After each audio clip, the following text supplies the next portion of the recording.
is the one with me, and he just turned 5 last month. This month. He just turned 5 this month. So, and then over at the waterfall, we got Mary. She is 32 years old, and she has a son named Oliver, who is 3 years old. So Oliver is our youngest gorilla that lives here at Busch Gardens.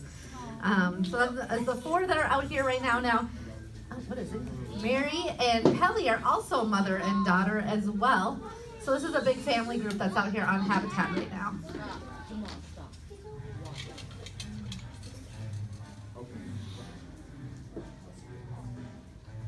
We do have 2 other gorillas that are just in the house, so you can't see them right now. One of them was out earlier today, and that would be Kashina and Bolingo. So Bolingo is the father to these 2 babies. He is 14 years old.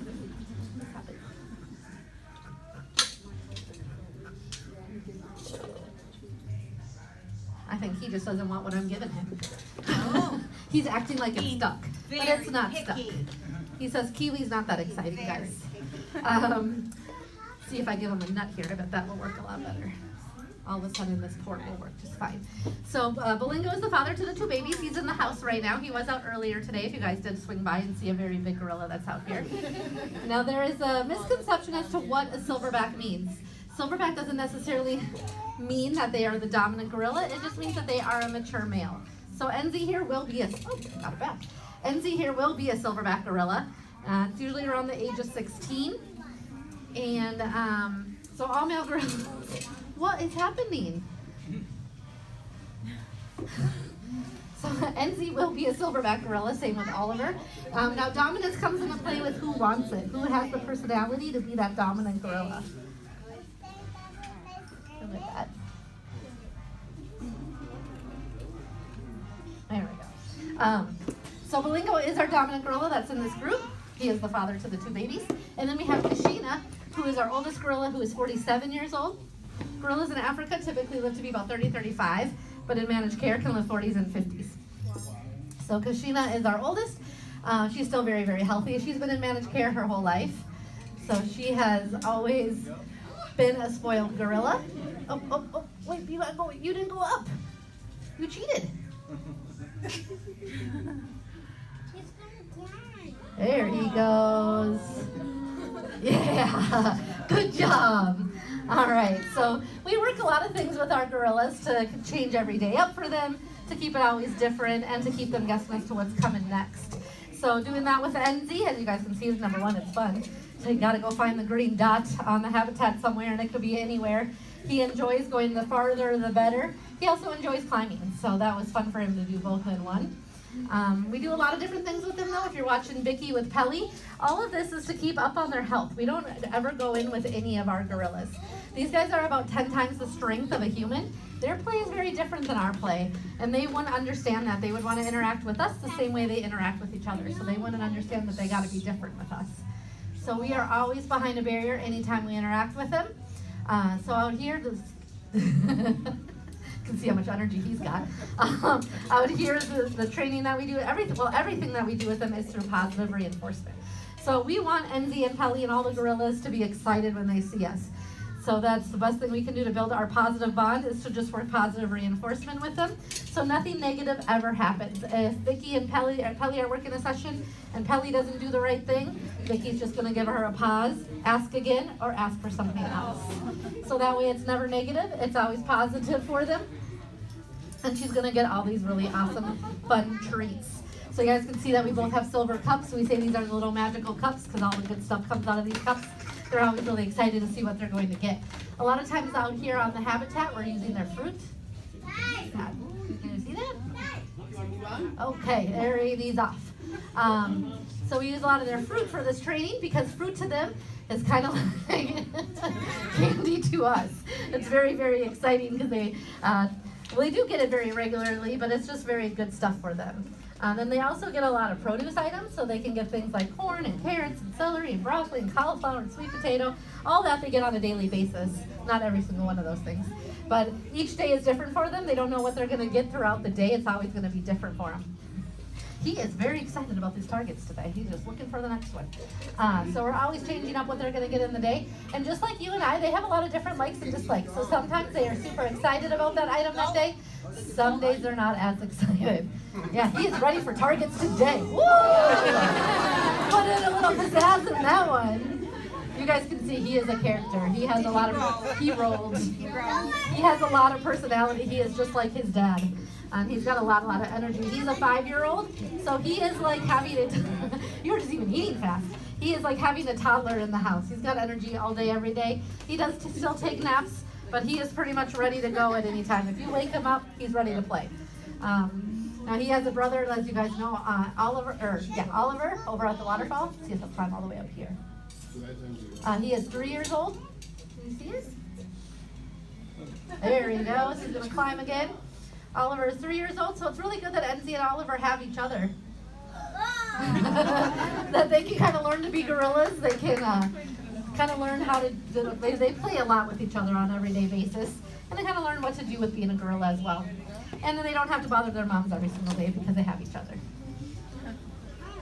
So if you guys did go down to the waterfall and you were watching Sarah with Mary, she's working her with her, what we call a distal open. So we work a lot of these behaviors, as you guys can see, really up close with them. And then sometimes we'll take it and ask for a distance, and it's really confusing for them. So we have to work behaviors in a lot of different situations. If we train a behavior in the house, and then we train a behavior out on the habitat, it is a whole new behavior for them. They have to relearn everything because that's in a completely different context for them. So I don't think I've mentioned too much. Vicky and Pelly, because I got too distracted with my own gorilla over here. So Pelly, you guys can see her behaviors over there. She's working some of her general behaviors, which helps us keep them healthy. I mentioned how we don't go in with them. We're always behind a barrier when we interact with them. So you guys can see how a lot of the stuff Vicky's working with Pelly is going to keep up and making sure she is healthy. She just asked for belly. One thing we can do with asking for belly when they are pregnant, we can do an ultrasound on them and make sure that baby is growing at a healthy rate. We can ask them to open their mouths and we can brush their teeth. You can see she was just looking at her eyes. Sometimes they do have eye problems, so we can take a real good look at their eyes and make sure their eyes are healthy. We can ask for their feet and make sure their feet don't have any cuts or scrapes. We can ask for fingers, we can ask for backs and butts. We can ask for pretty much anything you can think of that's on a gorilla. Down here, Oliver is not too happy about it. I think he's running back to the windows right now. Oh yeah, he's way up there. So you guys can imagine that we can ask for anything to make sure that they are healthy. So you guys can see that it's starting to rain a little harder. Well, our gorillas are not African gorillas. They are Busch Gardens gorillas. They don't like rain. Rain is not fun. So I have a very good, and like, yeah, we can see some gorillas over here. They're probably going to be coming back to the windows because we don't do rain in Florida, even though it rains a lot in Florida. But they have the choice to get out of it, so they are probably going to come back to the windows to get out of it. Ran back down? These are very spoiled gorillas. They sleep in hammocks at night. They have big nests. They pretty much get their food in their laps, as you guys are seeing. So most of our gorillas that live here at Busch Gardens were born here. Now we do still have a few that were born at other managed care facilities, but none of them have actually been out in Africa. We get asked often, how do you guys get your gorillas? Like I said, most of them have been born here, but we do have what's called the SSP. It's a species survival plan. Gorillas are endangered right now. I only have 2 pieces. Sorry, I probably should have said something sooner. I'm distracted. So we have what's called the SSP. It's a species survival plan. And what it is we want to make sure that the gorillas continue to breed, but if we keep breeding the same gorillas over and over again, you guys can imagine the gene pool is going to go lower and lower because we're only breeding the same gorillas. So the SSP helps us to make sure that we are breeding different gorillas. So right now, we hope that all of our gorillas that live here at Busch Gardens are going to stay here. But there could be a chance that Enzi or Oliver, we get a call saying that they are very viable to go to another managed care facility to continue the breeding program at another managed care facility. Now, obviously, we want to keep them here with their moms, but once they're done nursing, then that might be a situation where they would help out the gorilla community by breeding at another facility. Right now, they are related to all of the females that live here, so they cannot breed here at Busch Gardens unless we bring other females here to us. Then they could breed with those females. I'm done with Enzi, by the way. So he's probably going to stay here for a little bit because he probably doesn't want to be done, so we'll just see how long he sits and hangs out with all of us. So the SSP helps us make sure that we keep the gene pool fresh. He's a character, so he's probably going to be doing a lot of fun things now. Now's when you get to see the real fun things, see what he can do to get treats. The SSP is going to help us make sure that the gene pool is fresh and that we're continuing to keep the breeding going so that these guys don't become extinct. You guys can see him, he's adorable. We don't want gorillas to become extinct. So we want to do everything we can do to Oh, that was right at me. I don't know what I did, but that was definitely directed at me. Maybe because I'm on the microphone. She doesn't necessarily like things that are different.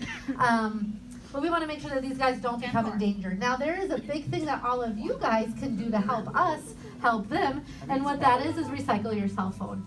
So it might sound funny that recycling your cell phone is going to help save a gorilla, but what is happening is we're going into Africa and cutting down trees at a really high rate, mining for a mineral called coltan. Coltan is found in all of your phones, iPads, laptops, anything that's electronic that could overheat has coltan in it. So as we're buying more and more of those items, which is totally fine to do, I get a new phone all the time, it's not a problem to do that. Just make sure that you recycle your old item. They will take the old coltan out of your old phone or old device, put it into a new one. We don't have to keep cutting down trees. So as we help get that word out, tell your family, tell your friends, tell anybody who you see, being especially Christmas time, this is a huge time to get all those new items. Make sure you're help spreading that word. We will help save these gorillas because we won't have to keep cutting their trees down. Trees serve a lot of purposes, thank you, for gorillas. It is their food, it's their shade, it's their shelter, but most importantly, it's keeping them hidden from poachers. Over in Africa, it does sound really sad, but gorillas are part of the bushmeat, which means that they are hunted for their meat. You guys can imagine that they are a pretty big animal out there, and most animals that are in Africa are part of the bushmeat. There's not too many animals that they don't hunt over in Africa. So as we're cutting down their trees for our cell phones here, it's making poachers over in Africa easier to find them. So if we can just do our part by recycling, that will actually help them out. Poachers won't be able to find them, and we'll get those poachers away from them. So it'll help everybody out. So it's something really easy. Pretty much any cell phone company will take back your old phone. Pretty much any electronic company will also take your phone, but all of your electronics as well. So it really isn't too hard to recycle them, and it will make a big difference. We are working on having some recycling here from time to time. So if you are a pass holder, you can bring it here. If you know us zookeepers, you can even just bring it right to us, and we will help you recycle it because we want to do our part too. So we will be happy to help take those off your hands if you cannot get to a place to recycle them as well. If you did just join us, we have 4 of our 6 gorillas out here on the habitat. The 2 are at the window with, at this window was Enzi, who is 5 years old. He just turned 5 in December. And Pelly, who is 17 years old. She is the mother to Enzi. She's the one that's up on the hill coming down right now. Mary and Oliver are the 2 in the middle of the habitat. Oliver's up on the log. You can probably figure out who he is. He's only 3, so he is our littlest gorilla that lives here at Busch Gardens. He is a big whopping 72 pounds, just ginormous. And then Mary is his mother, and she is 33 years old. Mary is also the mother to Pelly, so Pelly and Mary are also mother-daughter. And then Enzi, the 5-year-old, is 92 pounds. So you guys can see they grow pretty slow, which is great for us. They grow until they are about 16 years old. So Enzi's 92, but he thinks he's 450. He's not quite there yet. But he will get there one day. Do you guys have any questions for me? My name's Mary Sue. I know my name takes covered because I'm cold. I'm a Floridian. This is cold for me. Yes? You said that when they are done nursing, they'll be able to move on, and they're 5 and 3. How long do they nurse? So they typically nurse to about 5. But Enzi does not realize he's 5 and he is still nursing. He says, I have a brother who's 3 that's still nursing. That's not fair. I should still get to nurse. So it depends on the day. Sometimes Pelly is trying to wean him, and she says no, but most of the time he wins. So most of the time he's still nursing. But usually, like in Africa, they're going to stay with their moms until they are about 7 to 8. So we're probably going to keep them here till they're 7 to 8. We don't have any plans on moving them out at this point. It would be if the SSP contacted us and said they're very viable and we would like them to continue the gene pool going, then we would follow that because we want to keep that as well too. But we're very happy to keep them here and keep them with their moms. So it'll just depend on as they get a little bit older. Probably about that 8-year-old range. We'll determine it. I can get out of the way so you guys can get to the windows here. I get to see them all the time. Shut up. But if you guys have any questions, I'm up on the rock now, so I'm a little bit easier to find. Black jacket. If you guys have any questions, please come let me know. We also have Vicky and Kelly and Sarah out on the sidewalk too somewhere. So they would be also happy to answer questions. I think they're at the other window. So if you guys have questions for them as well. Yes.